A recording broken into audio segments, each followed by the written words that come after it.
And then they make corrections. Okay. The most important part is the conclusion.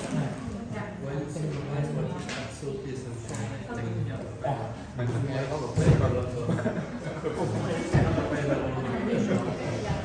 would be nice to read it.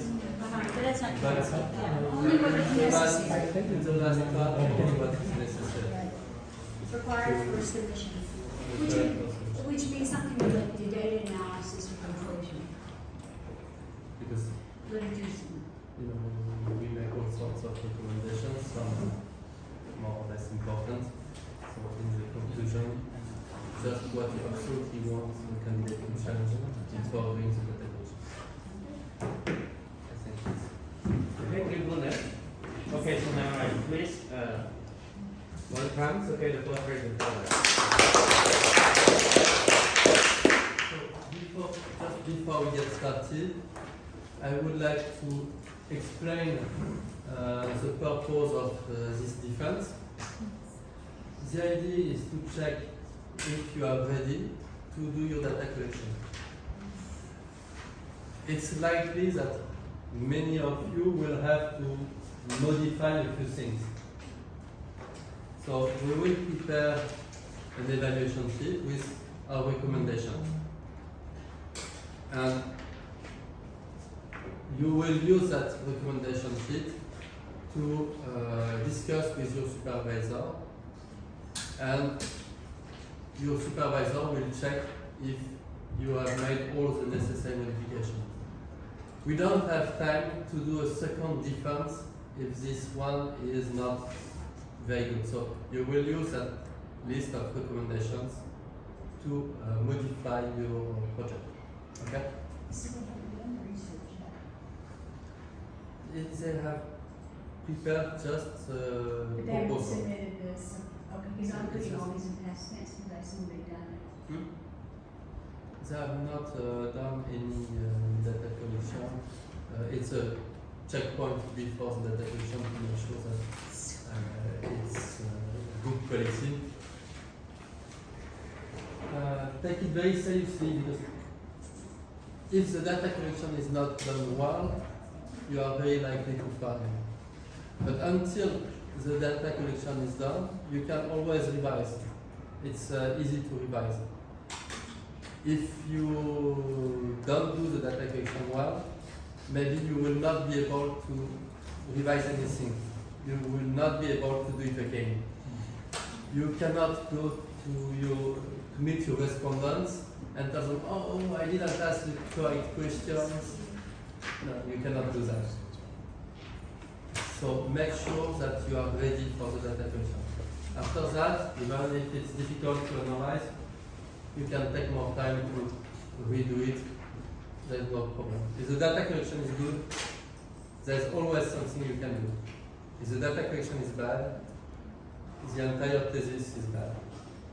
Okay? Yes. That's the problem. So don't worry. We are not showing you, just making recommendations. Okay, start now. Now it's your turn. Yeah. Good morning, Professor and our teacher who are present here. Today I'm going to present about the effect of topic about the effect of chemical experiment on learning satisfaction of candidate students. And my name is Son Chang Peter, and my supervisor is Mr. Ban Horman. And thank you for all committee who present here today. Dr. Catherine Brahma, Mr. Stanislas Kowalski, and Instructor Paisaran. And agenda that I'm going to talk about today have three main themes. The first one is chapter 1, have 5 components such as problem of study, purpose, objective, hypothesis, operational key term. The second main theme is about chapter 2, benefit of experiment, challenges for conducting experiment for teaching and learning, procedure for conducting experiment, and 4 factor contributing to student learning satisfaction. And the third main theme is chapter 3, component of 5 elements. The first one is result design, 2 sample size and sampling technique, Third, research instrument. Fourth, data collection procedure. And 5, data analysis. And chapter 1 is about the introduction. And the first element of this chapter is about problem of the study. The reason why I have to choose the topic to study, to do the research, because nowadays students do not enjoy learning science subject, for example like chemistry. The second one is public school do not have a suitable laboratory for conducting experiment. The third one is constructivist learning for new reform in education field. And the third one is the 21st century of digital learning and future career. This is the reason why I chose the problem to make a survey. Second, the purpose of this study is to investigate the learning satisfaction of students in chemistry subjects in order to provide new methodology of teaching, increase level of satisfaction for students in science subjects. Third one is motivate teacher to apply hands-on learning activity for their teaching. The objective of the study to compare the level of satisfaction of 10th grade students in chemistry within experimental group from pre-test and post-test score, within control group from pre-test and post-test score, and the third one between experimental and control group from the post-test score. The first element is hypothesis. I have 3 of null hypothesis and 3 alternative hypothesis. Null hypothesis, the first one is pre-test post-test score on grade 10 student learning satisfaction are not affected by teaching methodology from control group. And the second one, post-test and pre-test and post-test score on grade 10 student learning satisfaction are not affected by teaching methodology in experimental group. And the third one, post-test score on grade 10 student learning satisfaction between experimental and control group are not affected by methodology of teaching in chemistry subjects. For alternative hypothesis, the first one is pre-test post-test score on grade 10 student learning satisfaction are not significantly different within control group in chemistry subject, and pre-test post-test score on grade 10 student learning satisfaction are not significantly different within experimental group in chemistry subject. And the third one, post-test score on grade 10 student learning satisfaction between control and experiment are not significantly different. And for operational key term, I have 3 main key terms. The first one is effect. Effect is the consequence or result of a cause or action for learner from the learner from after the treatment. And chemical experiment is the scientific process doing for identify for supporting the preconception. And the last one is learning satisfaction. It's the feeling or attitude of learner for their study, and this learning satisfaction for my research study component of combine of teaching, assessment, intrinsic motivation, and self-determination. 4 main fields. About the chapter 2, literature review, benefit of the experiment. I have 4 literature review for main theme. The first one is benefit of experiment. I just pick a few from literature review. Benefit of experiment. The first one is improve cognitive and collaboration skill. The second one, link between preconception and scientific concept. The third one, participating, analyzing, and creating new knowledge. Second, about the literature review, challenges of conducting experiment for teaching and learning. It means that students and teacher both are faced with the challenges of doing the experiment.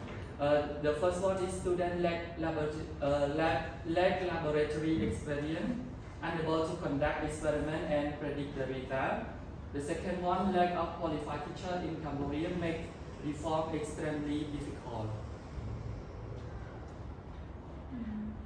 The third one is procedure for conducting experiment. Based on Hostin et al. 2014, there are two phases in inquiry type experiment. The first one is pre-inquiry, describe and detail apparatus. Phase 2, the inquiry phase of experiment. The first, hypothesizing. Second, planning experiment. In planning experiment, we have 5 components: investigated question, material and equipment, conducted experiment, observation, discuss the finding, should we keep the hypothesis or rejected the hypothesis. Fourth, factor contributing to student learning satisfaction. I have 4 subtitles. 4.1 teaching. Teacher must engage in extensive and thorough professional development to give them information and skill essential into teaching science, utilizing the inquiry approach. And second subtitle is not yet done. It will be complete later. And the third one is intrinsic motivation.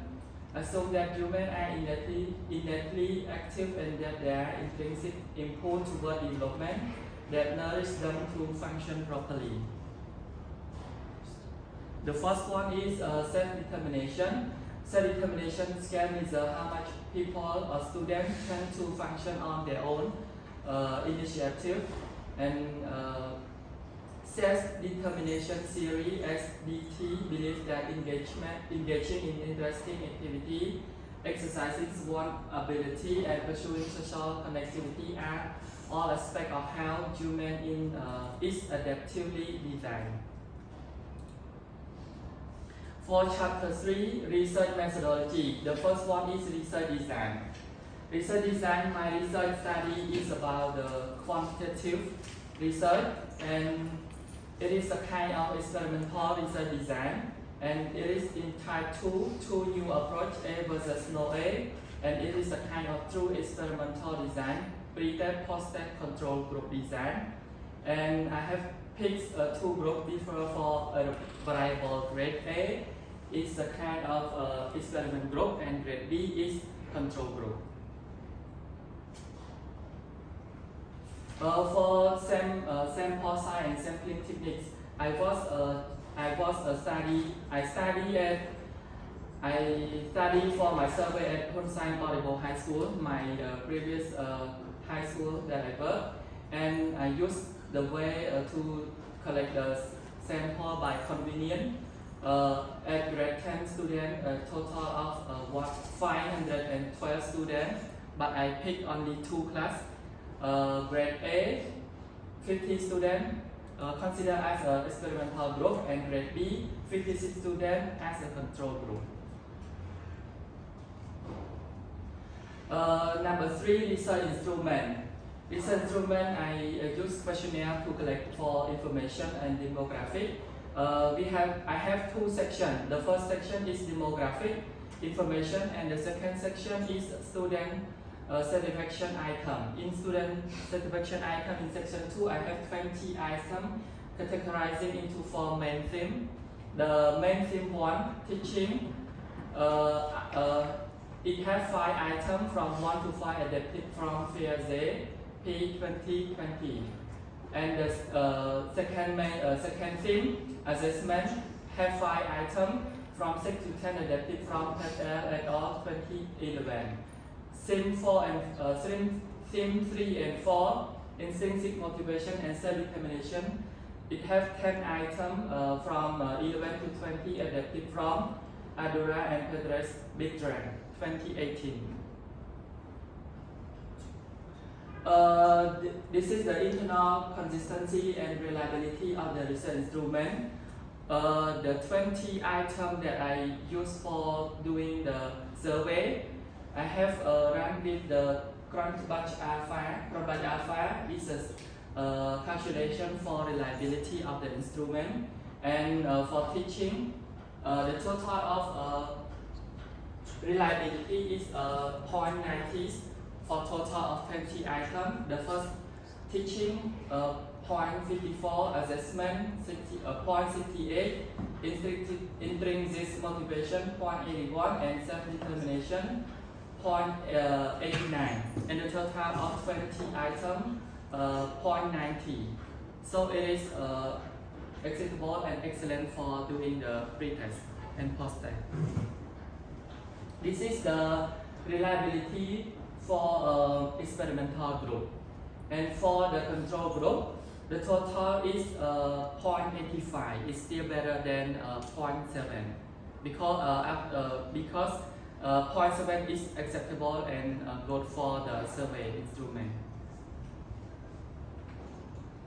And variable, I have two experimental group and control group. And mean score of the pre-test from the experimental group is 78.89 and control group is 80.54. This mean score is represent or indicate the start of our survey that they have the same level of satisfaction. This is reliable for our survey study.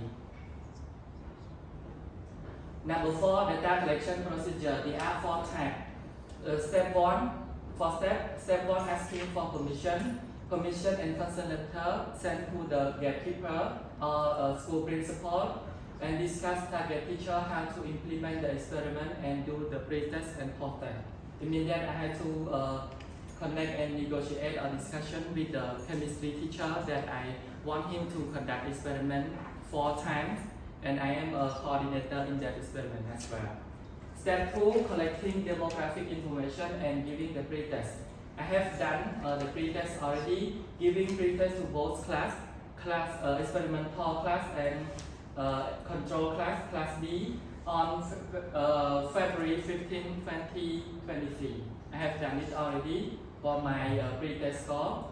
And class A, 49 information form received experimental group with the total student is 50. And class B, 48 information form received control group and the total is 56. So a little bit of action from these 2 classes. Step 3, chemistry teacher conducting experiment. For the first and second experiment, he had done already and I was joined with him as well. The first experiment had done on February 22, 2023 and the second experiment had done on March 10, 2023 and the third one today. And the next one may be 22 next week and I'm going to do the post-test maybe the first or the second of April. Step 4, collecting demographic information and giving the post-test. Giving post-test to both class A and B, class A experimental group and class B control group. And that is the experimental class that I go to coordinate him for 2 times.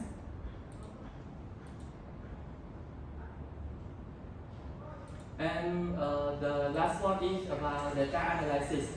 Data analysis is I use IBM SPSS version 28 used to analyze the test statistically and use pair sample t-test. Pair sample t-test is the calculation to compare the level of satisfaction before and after treatment.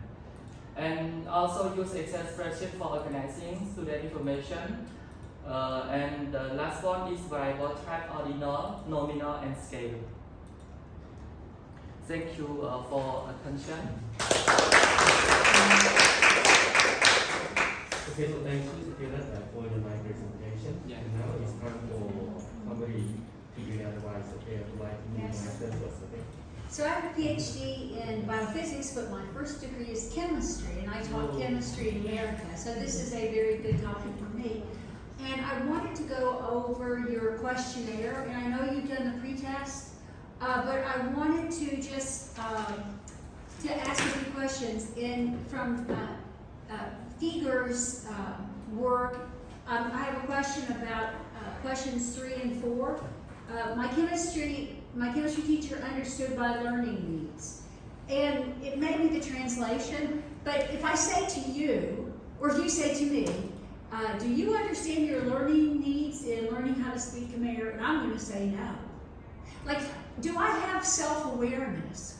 can I evaluate my ability to assess that? And I only pose it because it may be explained differently in Khmer in the question. But my chemistry, just to ask me, does my chemistry teacher understand my learning needs?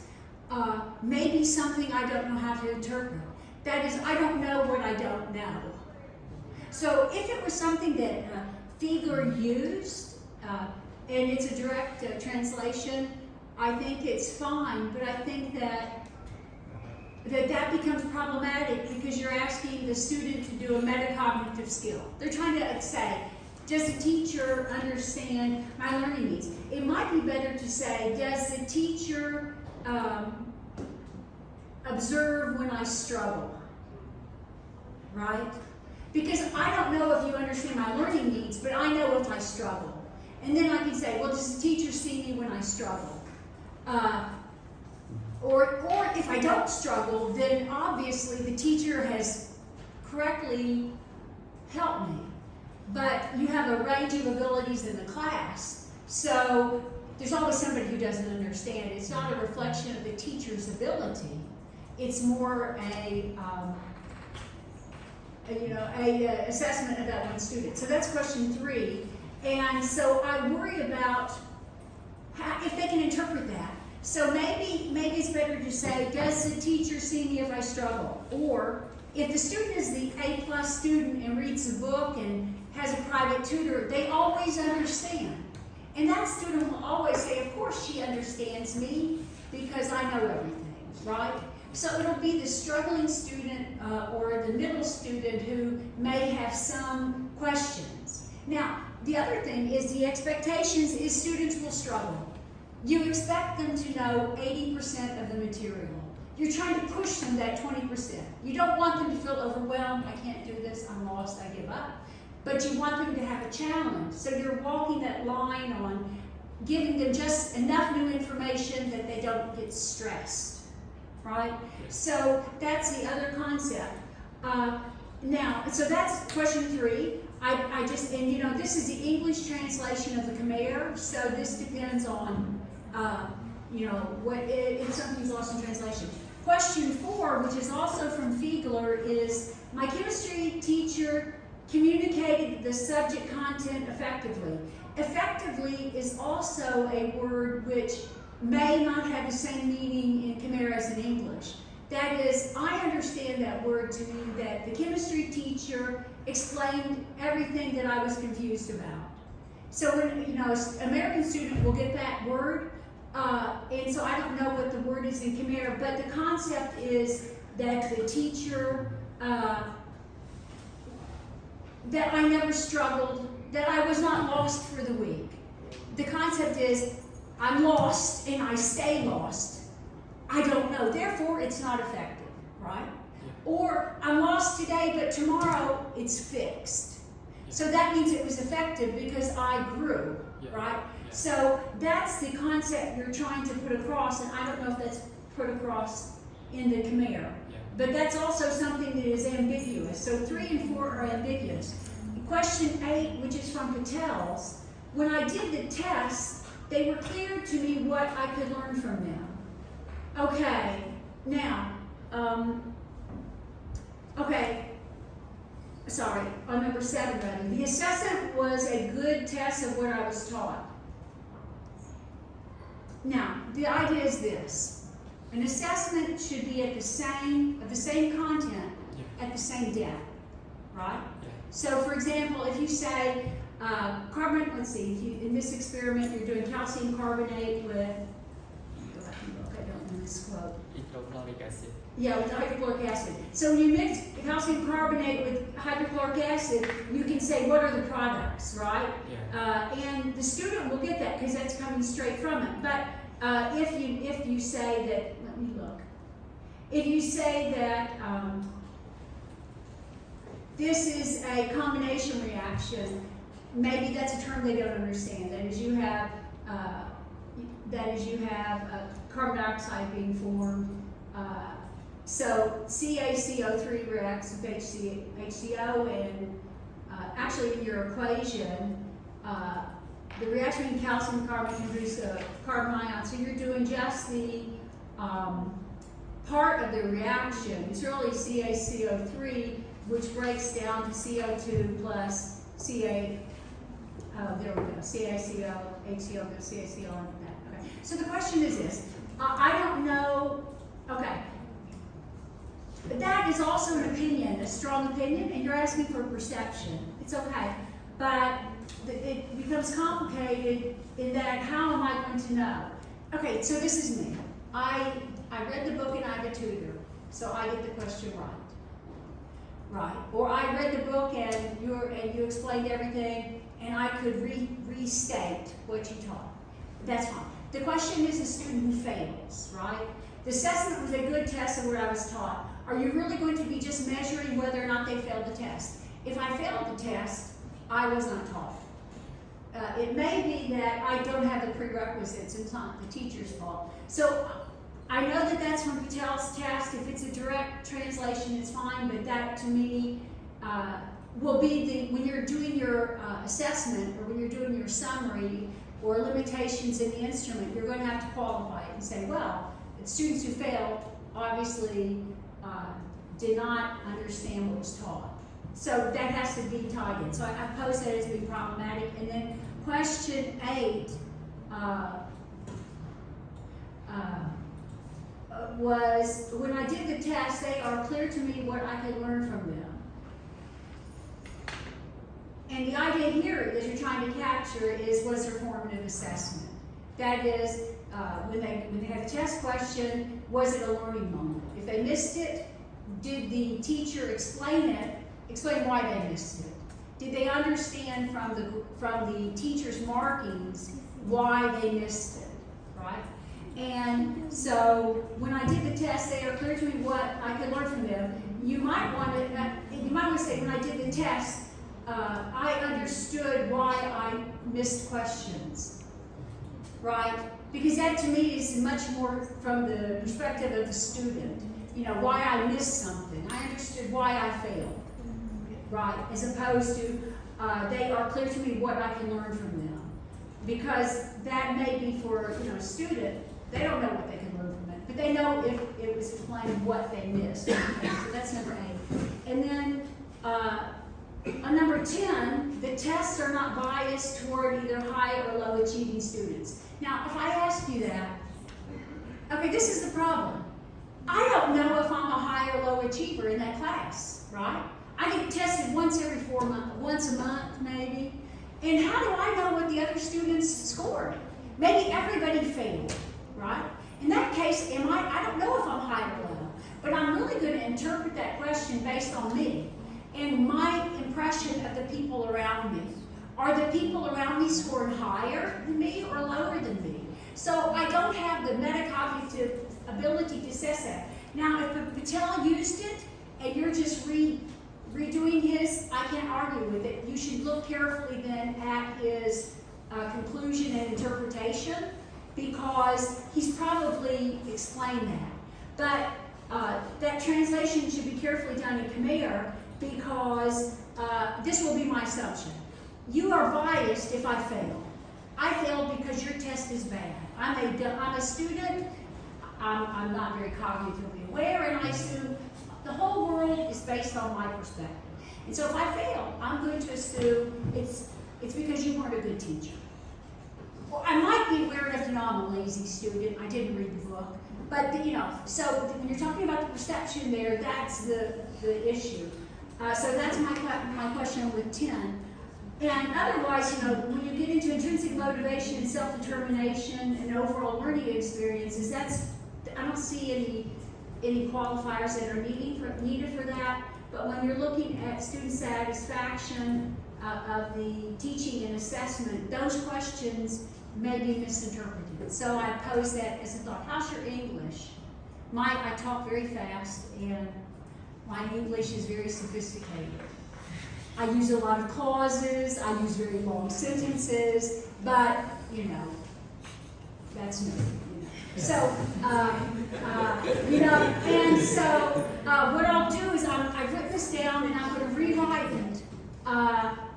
And I think they're recording, so you probably have you'll have the recording. And you can send me any questions you have. But that's, my correct response. And I felt the thesis was very good. There is one other question I have related to research methods in chapter 3. You have two new approach, A versus no A. What did you mean by A versus no A? You need to put a reference in for that. So that was chapter 3, research method 2, type 2. And the new approach is A versus no A. Is that clear to you all? Well, the problem is that we have to guess. Yeah. We So, can guess from what you okay. saying. So but just put a it's not footnote. explicitly enough. Okay. Just put a footnote on that because I wanted to look it up because I wanted to see if it applied. So just put a reference. So the reader can dig in if you don't want to clarify. In fact, well, I had a comment about that. I really appreciate that you are trying an experimental design. That's great, and you do it. I The think general outlines of your experiments are correct, but we need specific information. When you explain your methodology, your research design, you cannot not just propose something like that, which is what you will find in the textbook about research methodology. We don't care about what is in Creswell textbook, or we don't care. What we want to understand is what is for you implement. Okay, I'm going to finish because there's a few other, and since I'm the only person in here with a science degree, this actually is my specialty. Okay. Table 2, you have values table 2 is a study which is the final. These are the results which the author that you're quoting got. This is what you're expecting, and this is the motivation for doing the experiment. So this is not your data, because you don't have your data. This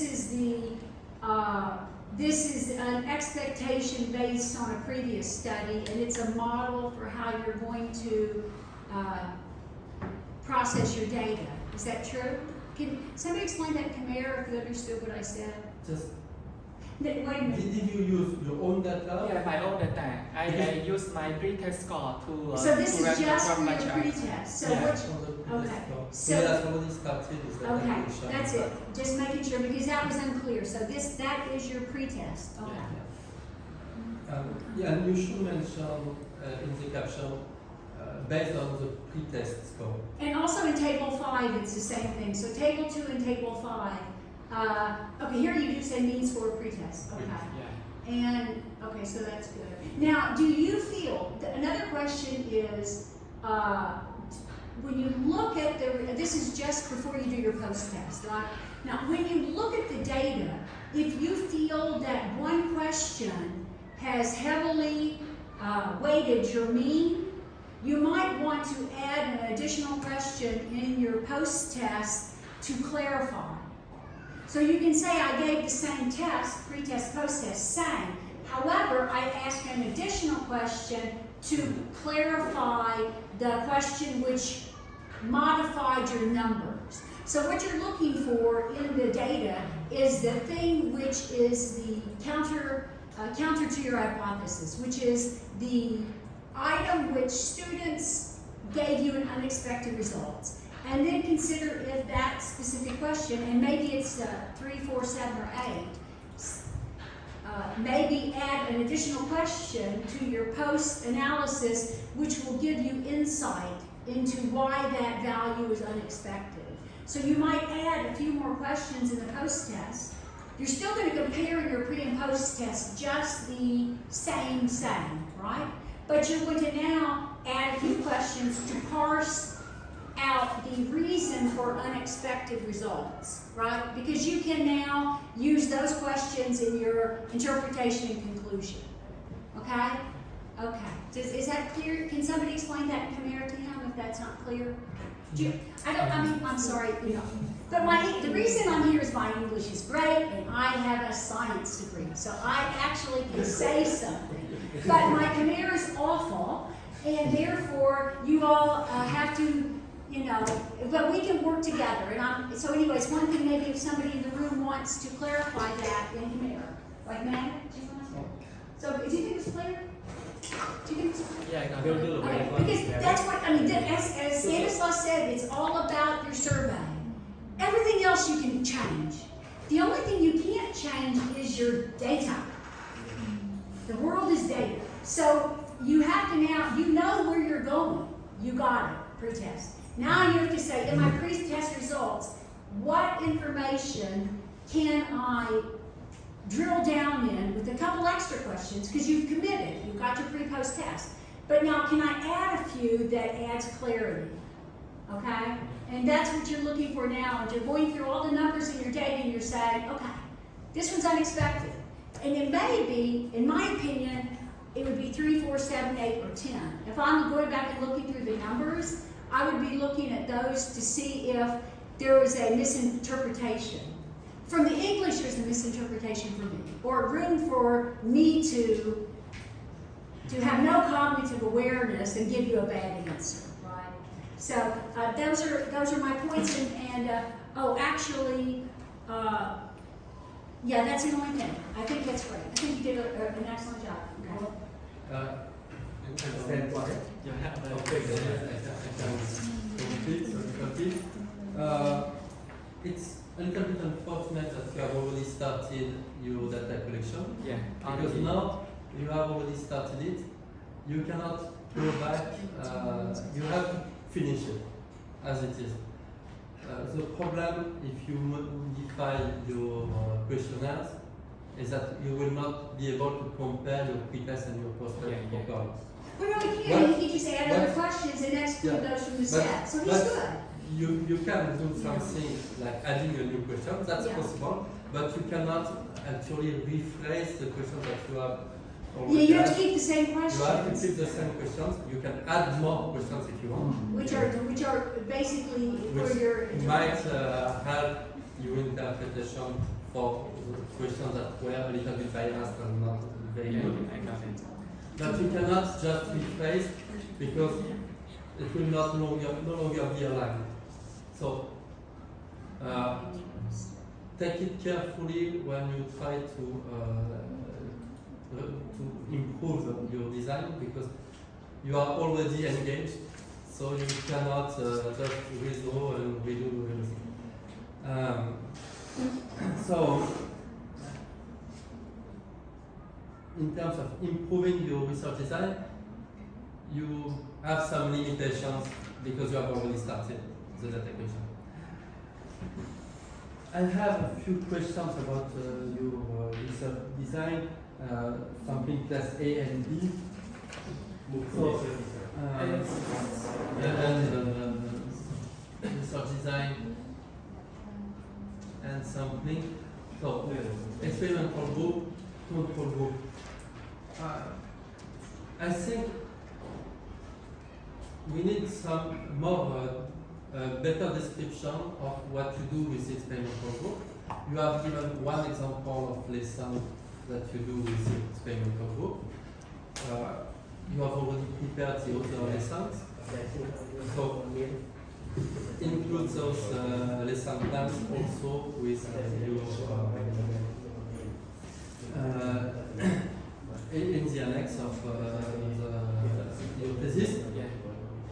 But we don't really know what the control group is doing at the same time. You say it's a traditional approach, a traditional. No, he even clarifies it. You say it's a traditional student center, right? So you actually use the term traditional student center in one place. There's one place where he uses traditional student center. Let me find it. So, and so basically, lecture. Traditional teaching methodology for control class, and experimental for chemical experiment for experimental group. You might want to say, the traditional class is defined by having no lab experiences. Yeah, yeah. Because he's not parsing out that group. Like he's saying experimental group, students with an experiment versus students without. Yes. And Can I finish? Can I finish? Like that, finish and then you can start back. Generally, I have a problem when people talk about the so-called traditional method, because I don't know what is traditional. Traditions is a mix of all sorts of things. Maybe they do exercises, maybe they don't do exercises, maybe it's pure lecture, maybe it's lecture plus something else. And I have absolutely no idea what's in it. So it seems that you are comparing one method that you have defined relatively well with. We can see your lesson plans and that sort of things, but we don't know what is the comparison point exactly. We can assume that they don't have a lab, they don't do, so that's already something. But it would be good to have at least a brief description of the control group, what they are doing at the same time. What you might want to do is find a reference that describes it, because on page 4, you say traditional student-centered approach. So the easiest way for you to get out of that hole is to add a reference to an NGS document which states that protocol.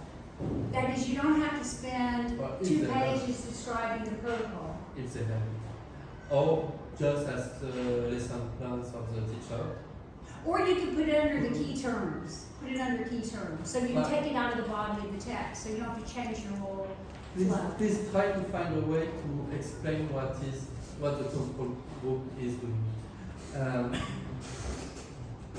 So another thing is, I would like to understand how much you are involved personally. Yeah. You, the researcher, are involved in the preparation of the lesson. Do you go to the classroom? Do you co-teach with the teacher? Or do you just provide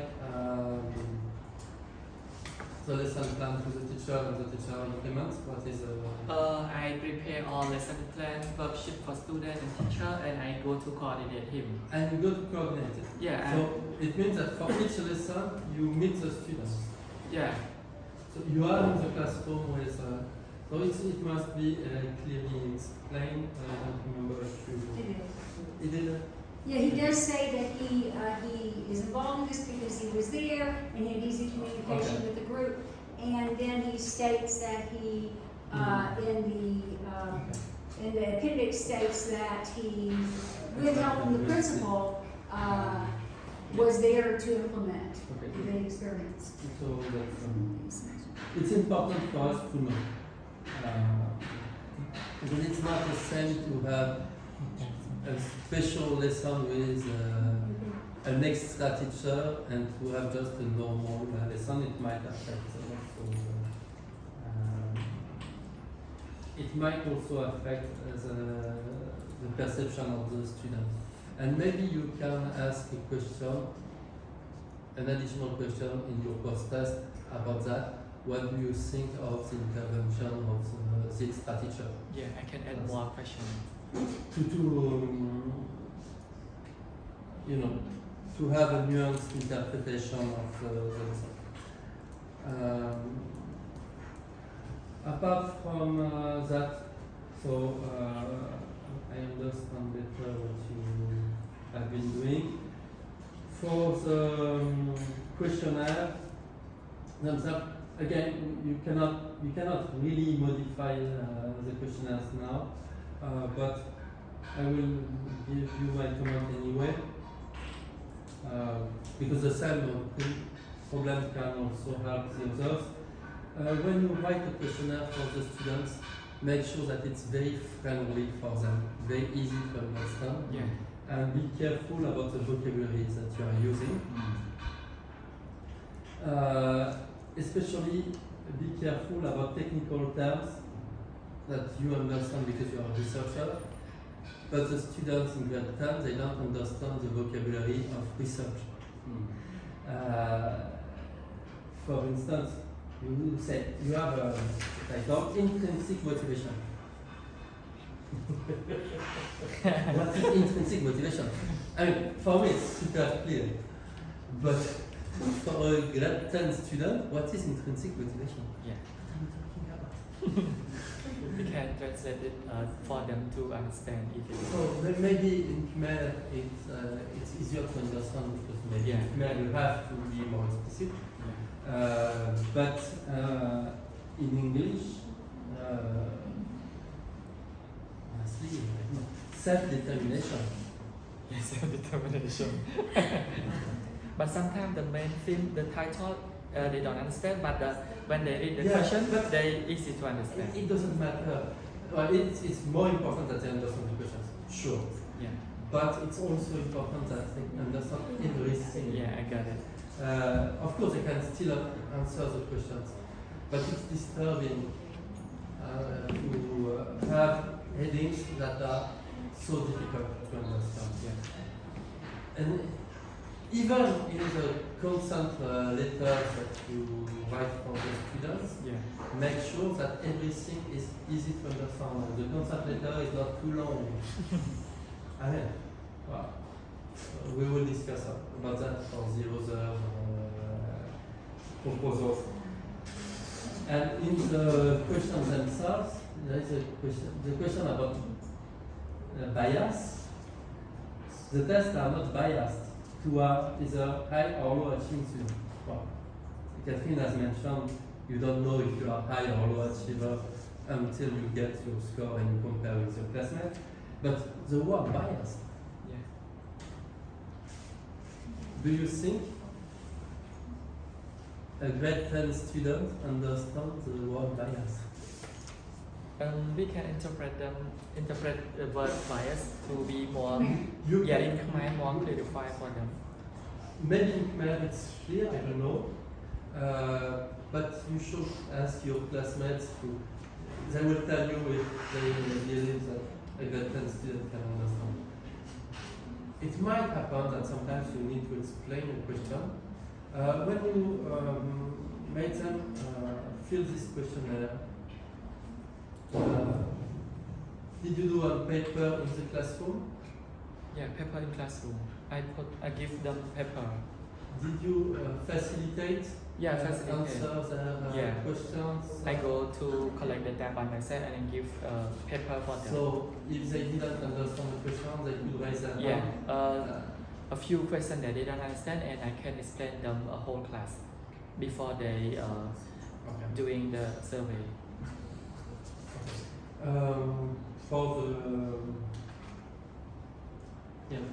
For the post questionnaire, post test questionnaire, Yeah. maybe you can anticipate the questions of the students. But if there is a question that is really difficult to answer, take notes. Yeah, yeah. When we delivered the questionnaire, many students were struggling with question 10, at least in class B, but in class A, no one asked the question, so maybe the answers are to be, you should take the answer with a grain of salt because, you know, it's not perfect. When you do the You data can't collection, throw away data. I mean, it's very dangerous in science to throw away data. You have to, and you can't even say take it with a grain of salt. You can give a list of objections to it, but you can't, I mean, you know, well, if I publish a paper and say I throw away this data, you better have a big justification for it. but You can't say that the child struggled on the test because you have 48 kids in that class. How on earth can you tell how long each child's spending on each question? If it was in a Google form, you could. You need to be aware of possible difficulties, and some of your data is not so good. I mean, one thing you can do is you can look at the trends across the set. They will probably all, you know, if I have a bad question, which is very easy, that everybody will misinterpret it. There's a misconception, the bias is across the whole room, they all misinterpret it in the same way, like you said, and they fail the question. I may not see that because they will, you know, they're going fast. You know, I doubt that child so cares enough about your questionnaire to spend 4 minutes on that question. teacher in front of his classmates, I'm struggling, can you tell me what this word means? You are not going to see a child in a group of 48 students that ask that. Yeah, it's You know? perfectly possible that in one class no one will dare to ask a question, and in the other they will. So I think the best thing you can do is look at the trends. Like if you, and I know this is biased itself, but if you look at the answers that you get out from the pretest and you see an unexpected trend, then you can assume, based on all of your literature search, that that question was problematic.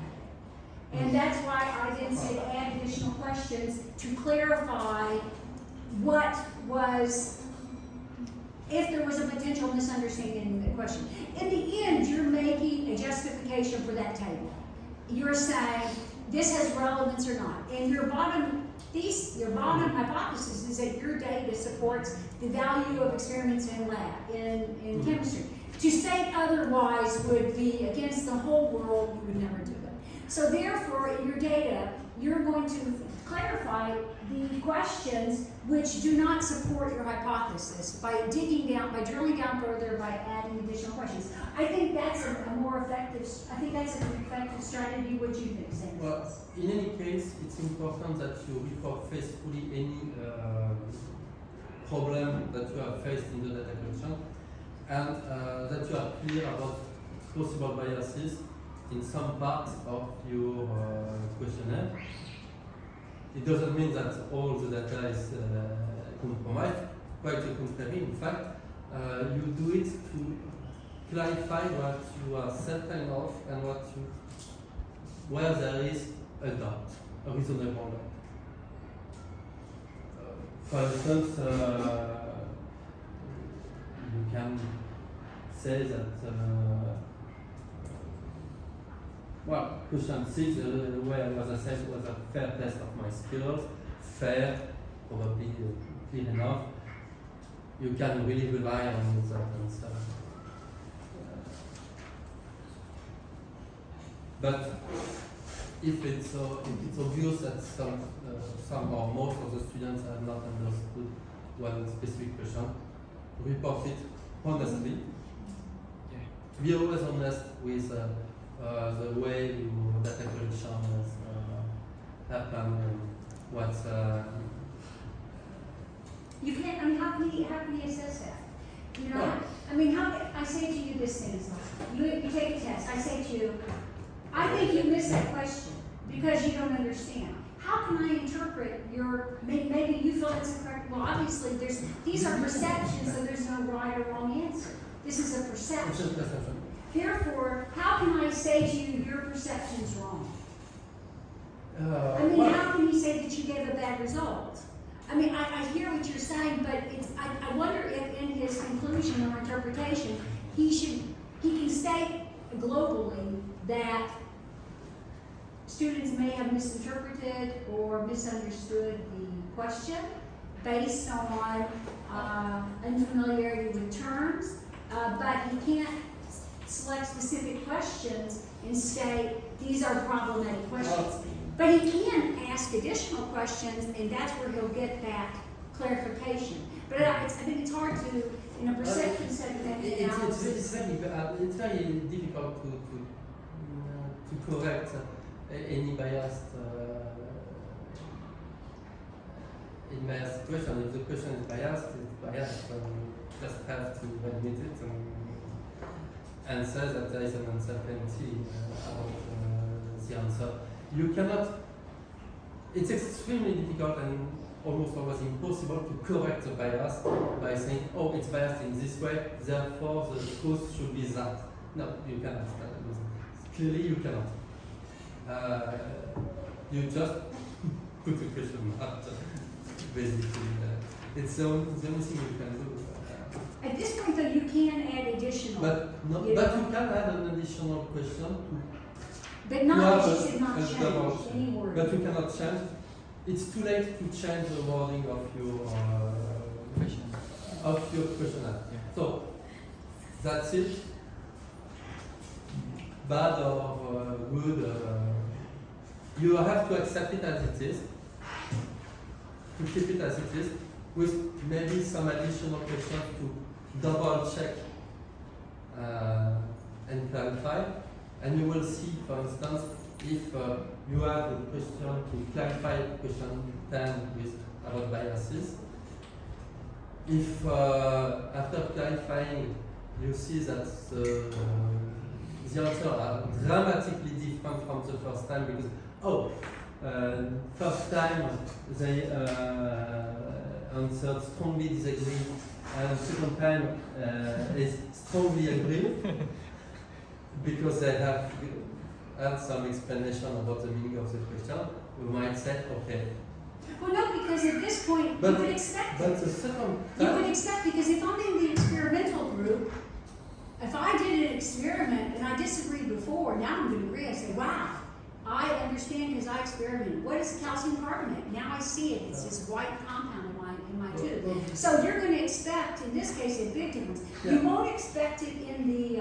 but if you have that big difference also in the control group, it means that it's not due to the experiment or the experiment, it's due to a change of interpretation. I have a question. I'm in the control group. Okay, you give your. This is a really valid point, which thank you for bringing up Stanislaus. So you did the pretest on February 15. February 15th. You did the pretest, Yeah. and okay, so they're in the chemistry book on page 10. Let's say they're in the chemistry book on page 10. By the time you do your post test, they're in the chemistry book on page 30, whatever. So the control group, now the teacher is also there in this teaching and is benefiting from your professional development. You're training that teacher. And that teacher may not have understood that experiment. So you're giving that teacher professional development at the same time that she's doing a traditional lecture, right? So that is something that is changing, in that it's not just over the course of time in your traditional student-centered class that the conditioned pre and post test does differ because the teacher has gotten professional development on understanding a lab. Yeah. And so you can state that. That's a good point. Because for the control group, you wouldn't know, you will, whether or not the results vary or not, you do have to state that the teacher had professional development. That is, the situation in the class wasn't the same pre and post test. It wasn't just traditional learning. The teacher was upgraded. Yeah. But for this both class A and B, the same teacher. Right. Yeah, the same teacher. You have the same So teacher, it the will- same teacher as But the- you're comparing the pre and post test. Yeah. And to Stanislaus' point, he's saying in the control group, if you get a big difference in the teacher's ability to express themselves, Yeah. if you, the student, because as I'm sitting there, let's say, it's a timeline thing. Okay, let's say the best case for you is this. This is the case which requires no qualifiers. If the students in both classes have had all of the content before the experiments. Yeah. So you're giving them experiments for the previous chapter. Yeah. In that case, the professional development may not affect it, right?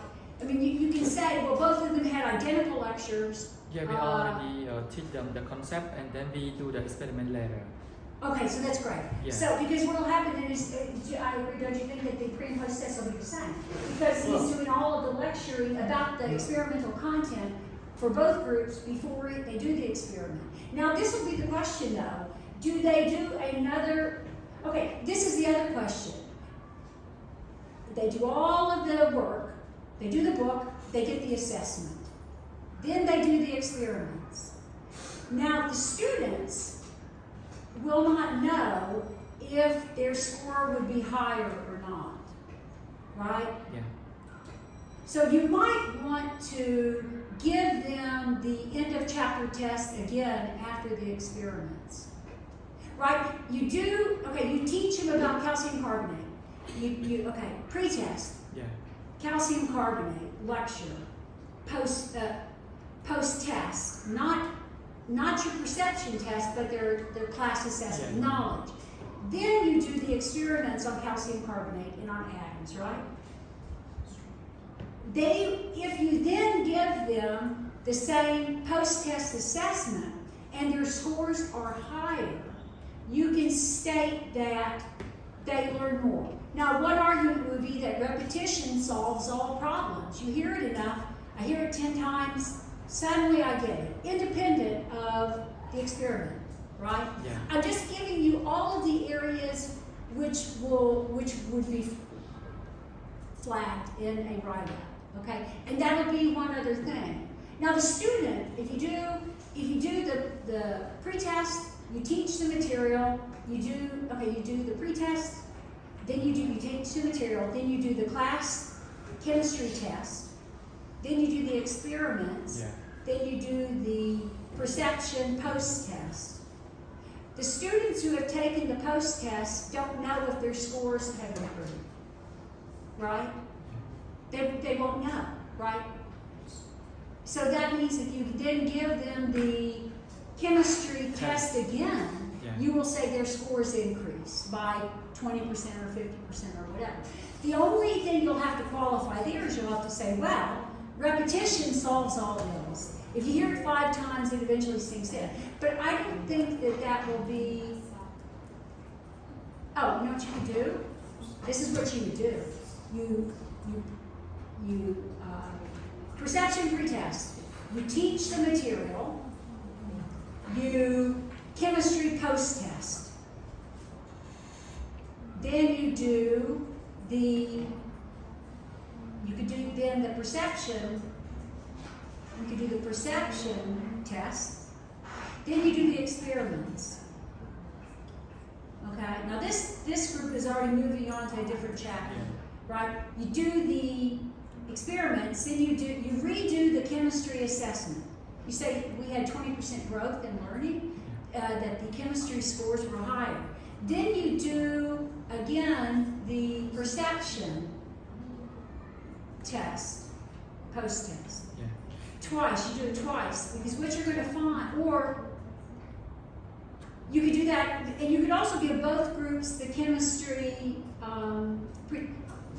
what you have to do is find, you may repeat things on the second or the third time because you want to exclude the problem that Stanislaus brought up, which is that the teacher's professional development or something might affect it. I pose it as a thought. Think about that, how you can distinguish those groups. Thank you. Thank you, Dr. Kramer. And I think our candidate can understand what you mean. Okay, so the first one that is the pretest and the post-test, then you need to add More questions. more questions, okay, in order to classify. And one more thing about the tool that you going to collect the data, be careful with the experimental groups in terms of manipulation. Okay? That's it. Okay, so thank you. I went through and I corrected all of your English in Word, and I tracked it so you can accept it, but I don't know how to give it to you. Can you give me your telegram and I'll send you my corrections? It took me about 2 hours, but I went through and I corrected all of the English in your document. So, there was because English is my first language, so now, I only corrected grammar in English. I didn't check content. I didn't do anything we did today. So, since I'm the only native English speaker in the room, I can do this fast. I'm very good. My English is perfect. And so, if you will send this to me, okay. So you type it and you have to add your, because I'm not so clever. I'm going to let you deal with it. Okay, and I'll go through everybody's. If you give it to me early, I will do it before. Like today. Okay, so give it to me in English and I'll fix it all. I'll fix it all. You don't have to pay somebody a crazy amount to fix it. I can do it. I'm fast. I did like 4 of them yesterday. Okay, so yeah, next person. But I do want to, so you have a pretest and you have a chemistry test. No. You have that.